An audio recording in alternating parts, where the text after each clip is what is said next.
Egypt دنیا کی پہلی بڑی سپر پاور تھی۔ فرعون کی سٹی۔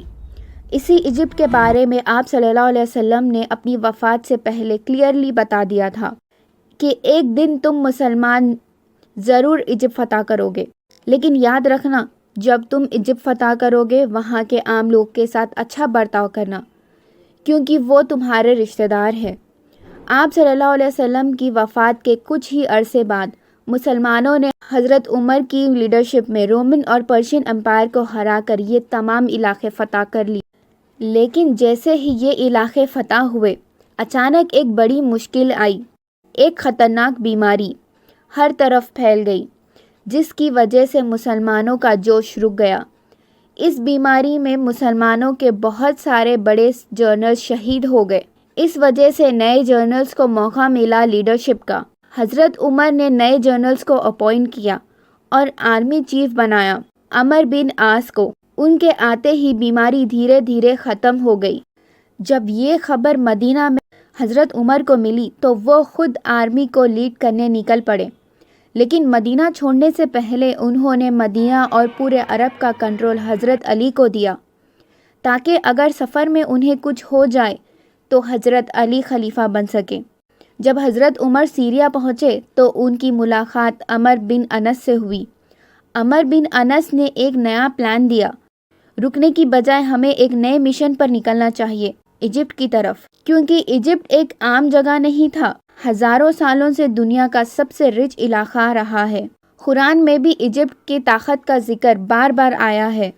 5000 سال پہلے دنیا کی سب سے امپورٹنٹ چیز صرف تھی پانی، اور ایجپٹ میں تھی دنیا کی سب سے بڑی ندی نائل ریور۔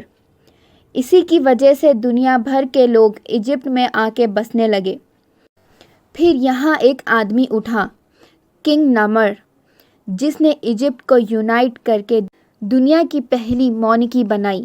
آج تک جتنی بھی ایجپٹین رائٹنگ ملی ہے، سب سے پرانی لکھائی یہ 2 ٹیبلٹس پر ملتی ہے جہاں نمر دکھتے ہیں۔ ایجپٹ پھر 1000 سال تک دنیا پر راج کرتا رہا۔ پھر فرعون کا دور آیا۔ پہلی بار کسی فرعون نے اپنے آپ کو خدا کہہ دیا۔ انہوں نے ایک نیا ریلیجن بنایا۔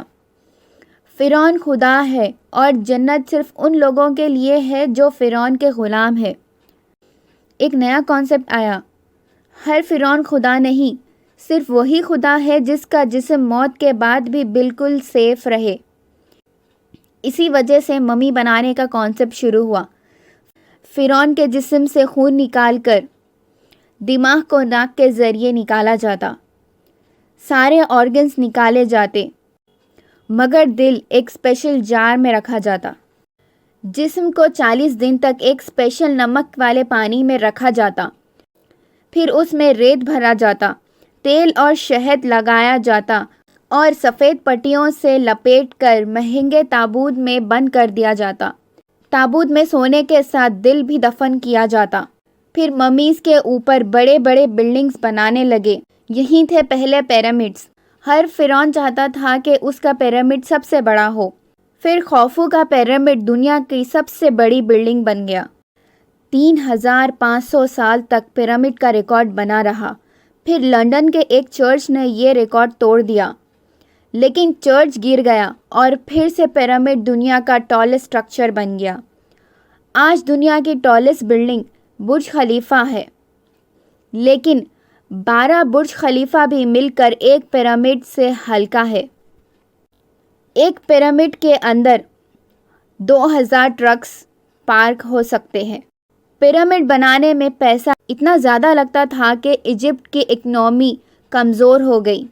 اسی دور میں ایک غلام بچہ ایجپٹ کے بازار میں بیچا گیا، اور یہ تھے یوسف علیہ السلام، جسے ایک وزیر نے گود لے لیا، اور یوسف علیہ السلام ایجپٹ کے پرائم منسٹر بن گئے۔ انہوں نے ایجپٹ کو سپر پاور بنایا۔ ان کی وفات کے بعد بنی اسرائیل وہاں بس گئے اور طاقتور بن گئے۔ پھر ایک نئے فرعون نے آ کر پورا نظام بدل دیا۔ اب ایجپٹ میں باہر کے لوگ کو برداشت نہیں کیا جائے گا۔ بنی اسرائیل پر ظلم شروع ہو گیا۔ بنی اسرائیل 400 سال تک غلام رہے، لیکن ان میں ایک امید تھی کہ ایک پیغمبر آئیں گے اور انہیں آزادی دلائیں گے۔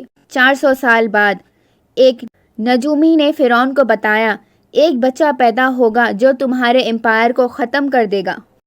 فرعون نے حکم دیا کہ ہر لڑکا پیدا ہوتے ہی قتل کر دیا جائے، لیکن موسیٰ علیہ السلام بچ گئے اور فرعون کے ہی محل میں پرورش پائی۔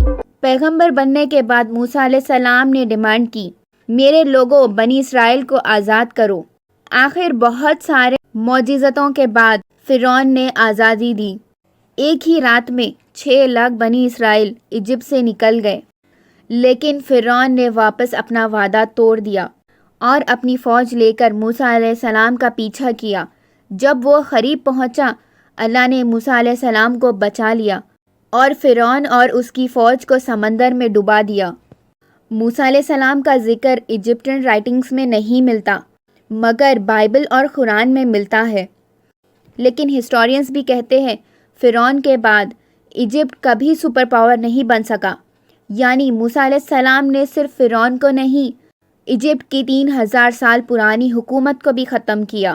اس کے بعد ایجپٹ کا سپر پاور ٹائٹل دھیرے دھیرے ختم ہونے لگا۔ یہ دور ڈارک ایجز کہلایا گیا۔ پھر ایک نئی سپر پاور آئی حضرت سلیمان علیہ السلام کے رول میں۔ ایجپٹ کمزور ہوتا گیا اور کئی امپائرز نے اسے فتح کر لیا۔ ان میں سے ایک تھا الیگزینڈر دا گریٹ۔ پھر آئی گریٹ رومن امپائر جو 600 سال تک ایجپٹ پر راج کرتی رہی۔ لیکن اب وقت آ گیا تھا آپ صلی اللہ علیہ وسلم کی حدیث پوری ہونے کا۔ مسلمان عمر بن خطاب کی لیڈرشپ میں ایجپٹ کے دروازے تک پہنچ گئے۔